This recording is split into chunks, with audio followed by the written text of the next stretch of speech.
নবী বলে, যুবক রে তুমি তওবা করো, তওবাকারীকে আল্লাহ পছন্দ করে ভালোবাসে। যুবক বলে, নবী গো আপনি আমার চেনেন না, আপনি আমার কথা মনে হয় শোনেন নাই। নবীজি বললেন, তুমি কে গো? যুবক বলি, ইয়া রাসূলুল্লাহ, ইয়া হাবিবাল্লাহ, আপনি কি জানেন না মক্কা মদিনার জমিনে যত কবর দেয়া হয়, এই কবর থেকে লাশ কাপনের কাপড় চুরি হয়ে যায়। নবী গো আপনি কি জানেন না? নবী কয়, হ্যাঁ আমি জানি, কাপনের কাপড় চুরি হয়। এর চাইতে কষ্ট থাকতে পারে? নবী চোখের পানি ছেড়ে বলল, যুবক রে, মানুষ যাবার পরে 3 টুকরা কাপড় মাত্র সঙ্গী। যুবক বলে, ইয়া রাসূলুল্লাহ, ইয়া হাবিবাল্লাহ, নবী গো মক্কা মদিনার জমিনে যত কাপনের কাপড় চুরি হয়েছে, ওই কাপনের কাপড় চুরি করেছি আমি নবী গো, আমি সেই যুবক, কাপনের কাপড় চুরি করা যুবক। আল্লাহু আকবার। আল্লাহর নবী ডাকতে বলে, যুবক রে, ও যুবক শুনে নাও, তুমি কেমনে এই কাজটা করলা? তুমি মানুষের কাপনের কাপড় চুরি করলা। এ যুবক, দুনিয়ার মধ্যে কি আর কোন কাজ পাও নাই?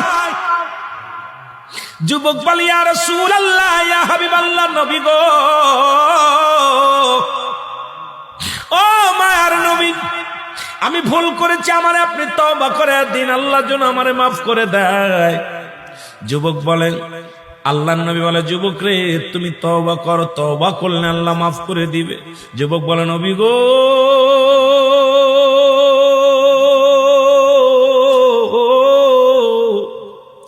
আমার বিশ্বাস এই জমিনের মধ্যে আমি তওবা করলে আমার গুনাহ মাফ হবে না, কারণ আমি এত বড় পাপী, আমি এত বড় অপরাধী। আল্লাহর নবী কয়, যুবক রে তুমি তওবা করো, তওবা করলে আল্লাহ তোমারে মাফ করে দিবে। যুবক বলে, নবী গো, মায়ের নবী, আমার মতো পাপীরা আমার আল্লাহ ক্ষমা করবে না। আল্লাহর নবী বলে, যুবক রে তুমি তওবা করো, তোমারে মাফ করে দিবে আমার আল্লাহ। যুবক বলে, নবী গো আমি শুধু কাপনের কাপড় চুরি করি নাই।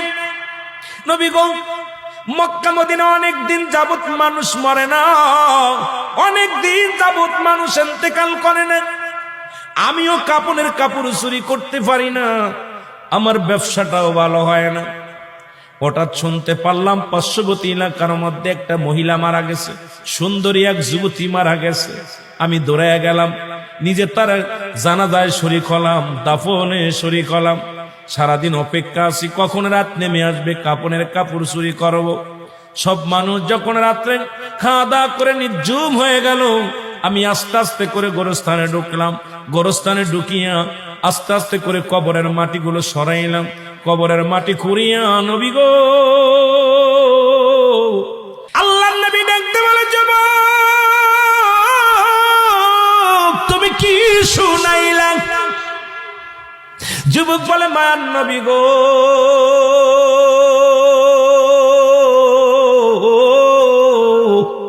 ও মায়ার নবী, যখন আমি নবী গো ওই মহিলার সঙ্গে ব্যভিচার করিয়া কাপড় 3টা নিয়ে লাফ মেরে উঠলাম কবর থেকে, এমন সময় একটা আওয়াজ শুনতে পাইলাম, ডাকতে বলে, যুবক রে আজকে আমি তোরে বাধা দিতে পারলাম না, আজকে তোরে আমি ঠেকাইতে পারলাম না।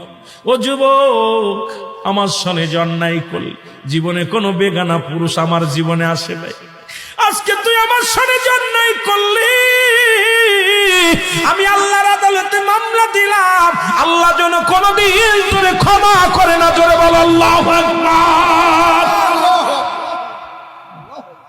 আল্লাহর নবী বলে, যুবক রে তুমি দূর হয়ে যাও, আমার কদম থেকে তুমি দূর হয়ে যাও, এত বড় অপরাধ তুমি করছো, এত বড় অন্যায় তুমি করছো, আমার কদম থেকে দূর হয়ে যাও। যুবক বলে, নবী গো আপনি রহমতের নবী, আমারে দূরে ফেলে দিবেন না। মার নবী, আমি শুনেছি আদম নবীর কাছ থেকে ঈসা নবী, ঈসা নবীর কাছ থেকে ইব্রাহিম নবী, ইব্রাহিম নবীর থেকে মুসা নবী, সব নবীর থেকে অপারগতা করবে, একমাত্র আপনি হবেন উম্মতের কান্ডারি। নবী গো, আপনি হলেন একমাত্র দরদি, আপনার কদম থেকে যদি আমার ফিরাইয়া দেন, কোথায় যাব রে নবী, কোথায় যে হাত পাতবো, কোথায় যে সাহায্য পাইব? আমার নবী বলে, দূর হয়ে যাও, তোমার মুখটা আমি দেখতে চাই না। চলে গেলেন যুবক কানতে কানতে, একটা দিন নয়, দুটি দিন নয়, 40টা দিন চোখের পানি ছেড়ে কান্দে। গাছের লতা পাতা খায়, গায়ের মধ্যে পোকা হয়ে গেছে, চোখের পানি পড়তে পড়তে চলের মধ্যে গা